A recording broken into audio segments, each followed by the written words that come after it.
Magandang araw po, welcome po sa aking channel, Love9 TV. Patalasasan po, meron po ba kayong mga properties na napapabayaan or non-performing assets? Plan nyo ibenta, pero wala kayong oras pag-ibenta nito. Kung ito'y pagkakatiwala nyo po sa amin, tawag lang po kayo sa aking numero, usap po tayo, gawa ko po ng video for free. Yes, libre po, wala po kayong babayaran. Tutulungan pa namin kayong mabenta ang inyong property. Kami na po bala sa marketing, sa boosting or paid ads. Even sa tripping, hindi na po kayo mapapagod sa pag-entertain ng mga buyers. Kami na po bala sa lahat. Tawag lang po kayo. Nandito po tayo ngayon sa Santa Maria, Bulacan kung saan meron po tayong bagong video presentation. Isang operational resort na may lot area na 4,500 square meters. Ito po'y along Barangay Road, napakahaba po ng frontage ito. Mula po pag-start ng video hanggang doon sa dulo sa may garahe. Ito po yung main gate. Bali, dalawa po ang entry at exit point nito. Dito po sa harapan at sa likod meron din pong daan na may parking space din. So, dito naman po sa kabilang side ay kasama po ito. Ito pong kung saan may nakaparadang dalawang sasakyan. Napakalaki po ng area. At ito'y along Barangay Road. Tungkol naman sa dokumento nito, ito'y titulado, buhay po ang may-ari, kaya wala po kayong maging problema sa documentation o sa transfer ng title. Ang kagandahan po dito sa resort na to ay kilala na po at marami nang naging customer. Kaya kung sakaling ma-acquire nyo ito, supervision nyo na lang po ang kulang. Ito po yung caretaker's house. At ito yung garahe. Then matatanong natin yung swimming pool. Meron pong garden dito na may mga ornamental plants. At may fruit-bearing trees gaya nitong mangga. Ito po yung unang swimming pool o pool A. Na malaki po ang area nito. Then may waterfalls, may kiddie pool at adult pool. May gang chair dito, then garden set. At dito naman yung kiddie pool. Ito pong resort ay well-maintained. Gawa ng dito rin po nakatira si owner. At kung sakali man po mag-set tayo ng tripping, personal nyo pong makakausap sila. At pwede na po kayong makipag-negotiate kaagad once na maibigyan nyo ito. At syempre, may katanungan, income generating naman, ba't binebenta? O ano reserve for selling? May mga pagpabago sa kanilang plano, kaya ibebenta na lang po ito. So, dito po yung open lanai. May bungalow house naman dito na pwede po itong paupahan din kung may guest. Meron lang natutulog kaya hindi natin mapasok ito. Pero kumpleto rin po ito. May kwarto at may banyo. Ito po yung perimeter fence, then meron pong access gate na kung saan ito po yung Barangay Road. Actually, dumaan na po tayo dito kanina. Dun po sa dulo, dun tayo nag-start ng video at mula dun ang property hanggang dun sa may garahe. Check po natin dito sa kabilang side naman. Paglabas po ay meron pong garden set, then adobe slabs sa pathway. At dito naman po ay meron pong open kubo na katabi lang yung events place. Napakalaki po nitong events place. Nakasawali po ang ceiling, naka-tiled flooring hanggang sa dulo po yan. Then dito po ay yung residence ni owner. Hindi natin mapasok gawa ng may mga personal silang gamit dyan. Balik po ulit tayo dito sa events place at hanggang sa dulo po yan. So marami pong guest na ma-accommodate dito. At dito naman po ay kung sakali man na gusto yung mag-staycation business o meron pong mag-overnight, ito naman po yung rooms na pwede sa mga guest. Malaki naman po ang espasyo nito at may sariling toilet and bath. So may aircon na rin po at meron pong another room. Then dito naman po yung toilet and bath. Na maayos naman po ang toilet fixtures at ito'y naka-tiled bathroom wall. Naka-solid wood door na rin po ito at meron pong aluminum screen door. So paglabas po natin, yan po ulit yung events place. At dito po sa dulo ay meron pong stage. Meron pong maliit na gate dito na access naman papunta sa shower room. Then yan po yung poolside.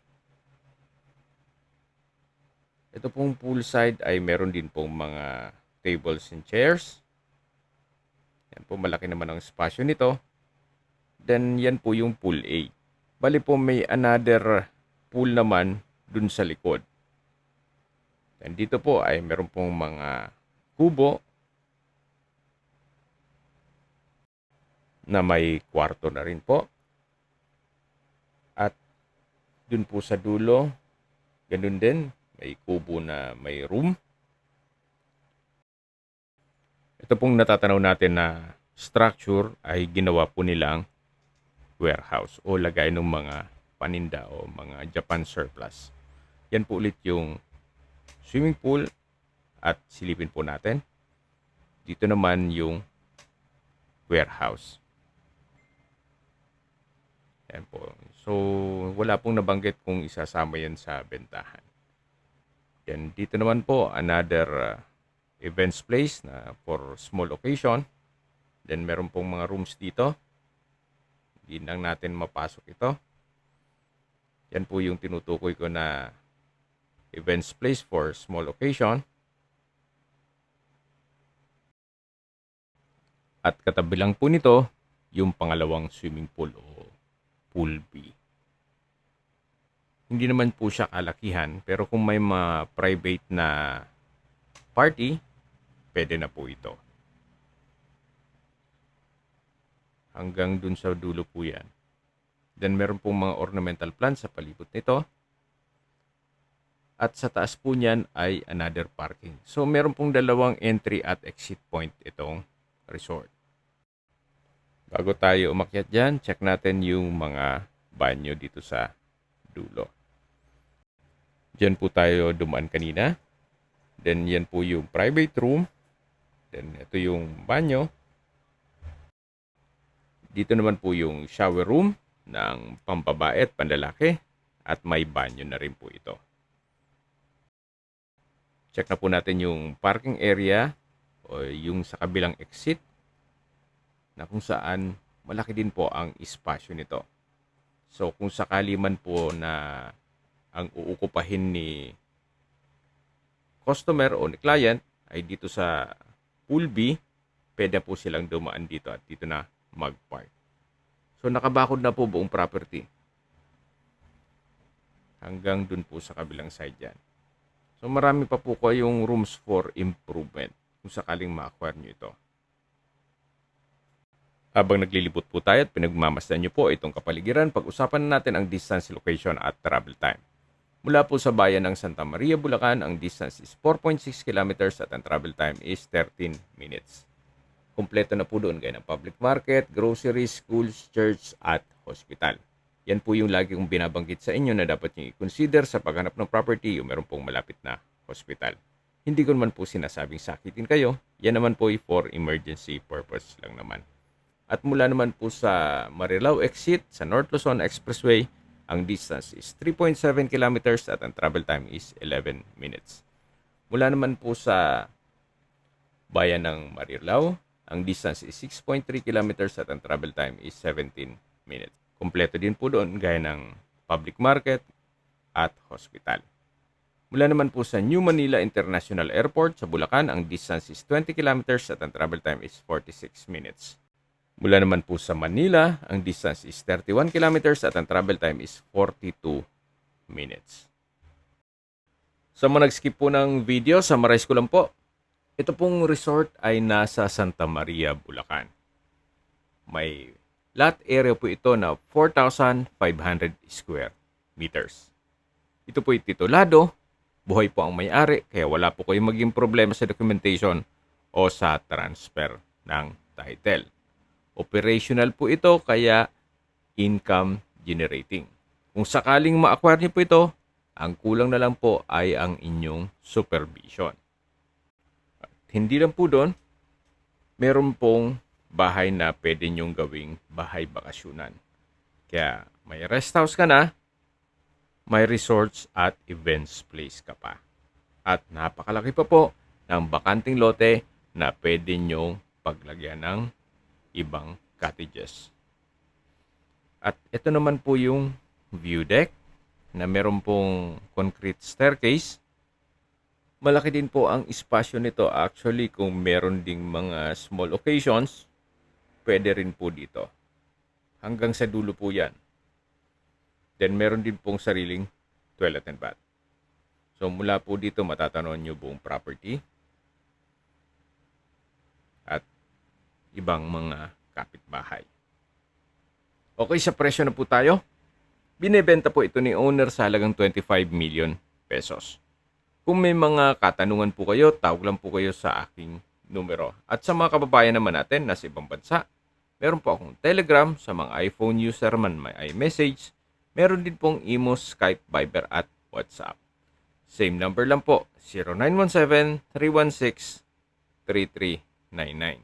Sa mga nagtatanong naman po ng aming Facebook, meron po aming Facebook page na Nov9 TV at Facebook Reels video. Meron din pong TikTok at Instagram. May ibang YouTube channel po kami na The Nov9 TV channel at Nov9 TV Listings. Sana po naibigan yung video presentation. Paki-like and subscribe na lang po sa aking channel para ma-update din po kayo sa aking future listings. Kung sakali po hanap nyo yung mas malaking sukat na lupa, meron din po kami ibang listings na pwede nyong pagpilian. Huwag po kayo mag-atubiling tumawag sa amin, then let us know your budget para malaman namin kung anong property pwede namin ilok sa inyo. Sa lahat pong viewers, subscriber at nagtiwala po sa amin, salamat po sa suporta. Ingat po kayo lagi at yung pamilya. Maraming salamat po.